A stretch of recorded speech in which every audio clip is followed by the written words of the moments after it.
சொல்லி நான் விடைபெறலாம் என்று நினைக்கிறேன். ஒரு தலை சிறந்த பேச்சாளர்கள் மேடையில் இருக்கிறார்கள்.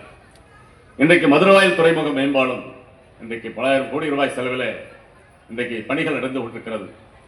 அதற்கான வரலாறு என்பதை பார்த்தோமானால் அது மிக மிக மிக கொடூரமான வரலாறு.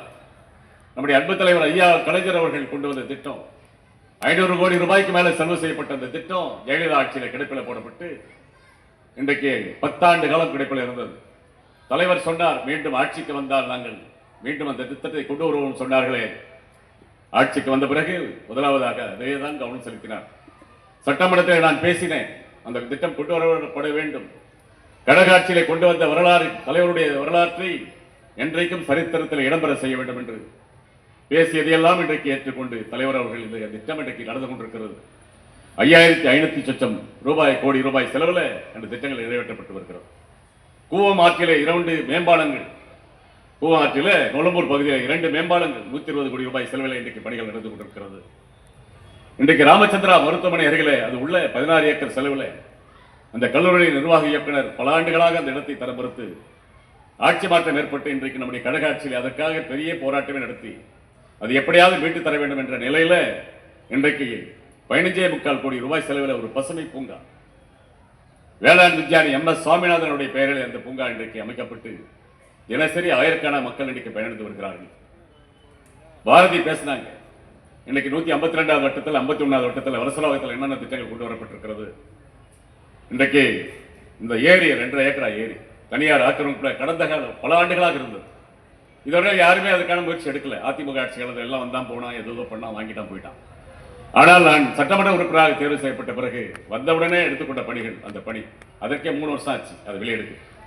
அந்த 3 ஆண்டு காலம் போராட்டத்துக்கு பிறகு அந்த ஏரி தனியார் இடத்திலிருந்து எடுத்து இன்றைக்கு ஒரு பூங்கா, சரியான பூங்கா, இன்றைக்கு 4.25 கோடி செலவில் ஒரு பூங்கா அமைக்கிற பணி நாளை காலை பூமி பூஜை நடைபெறுகிறது என்பதை நான் இந்த நேரத்தில் தெளிவுபடுத்துகிறேன்.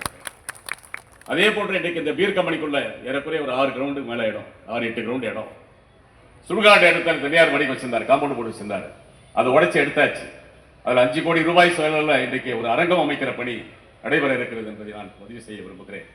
அது சுடுகாடு என்ற இடம் என்றாலும் அது இடமாற்றம் பண்ணணும், அதற்காக காலதாமதம், நிதியெல்லாம் ஒதுக்கி ரெடியா இருக்கு.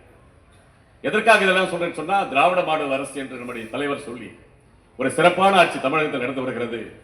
அந்த திராவிட மாடல் ஆட்சி என்று சொன்னால் எல்லோருக்கும் எல்லாம், மகளிருக்கு உரிமை தொகை மாதம் 1000 ரூபாய் நீங்க கொடுத்துட்டு இருக்கோம். யாருமே ஒரு குறை சொல்ல முடியாது.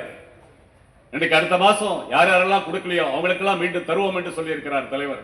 அறிவிப்பு வர இருக்கிறது. அதற்காக யாரும் எந்த மக்களும் இன்னைக்கு கவலைப்பட தேவையில்லை, எல்லோருக்கும் எல்லாம் என்று சொல்லுகிற நம்முடைய தலைவர்.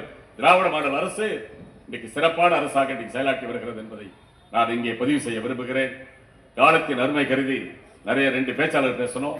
நான் எப்போ வேணாலும் உங்ககிட்ட பேசுறோம், மேடை போட்டு தான் பேசி இந்த சாதனைகளை சொல்ல வேண்டும் என்ற அவசியம் இல்லை. மக்களோடு மக்களாக இருந்து தெருத்தெருவாக சுற்றி உங்களுடைய குறைகளை கேட்பவன் நான். உங்களுடைய குறைகளை நான் நேரடியாக கேட்பவன், தொலைபேசி வாயிலாக கேட்பவன். என்னுடைய கைபேசி எண் இந்த தொகுதி முழுவதும் இருக்கிற மக்களிடத்தில் இருக்கிறது. தினசரி அவர்கள் சொல்லுகிற எல்லா கருத்துக்களையும் உள்வாங்கிக் கொண்டு எல்லா பணிகளையும் ஏற்றுக்கொண்டு என்னென்ன பணிகளை உடனடியாக செய்ய வேண்டும் அத்தனை பணிகளும் நான் இந்த நிமிடம் வரையிலே நிறைவேற்றி வருகிறேன். நிறைய காரணம் சொல்ல நிறைய இருக்கு, இங்கே நிறைய விஷயங்கள் எடுத்துட்டு வந்தேன். காலத்தின் அருமை கருதி எனக்கு பின்னாலே பேச இருக்கிற அன்பிற்கினிய சகோதரி மதிவதனி அவர்கள் இன்றைக்கு நல்ல கருத்துக்களை சொல்ல இருக்கிறார்கள். அவருக்கு வழிவிட்டு இந்த சிறப்பு வாய்ந்த கூட்டத்துக்கு உறுதுணையாக இருந்த அன்பு சகோதரர் பாஸ்கரன் அவர்களுக்கும், நம்முடைய அன்பு சகோதரி அன்புக்கினிய மாமன்ற உறுப்பினர் பாரதி உள்ளிட்ட கழக நிர்வாகிகள் அத்தனை பேருக்குமே பகுதி திராவிட முன்னேற்ற கழகத்தின் சார்பில் பாராட்டுதலையும் நன்றி சொல்லி விடைபெறுகிறேன். நன்றி, வணக்கம்.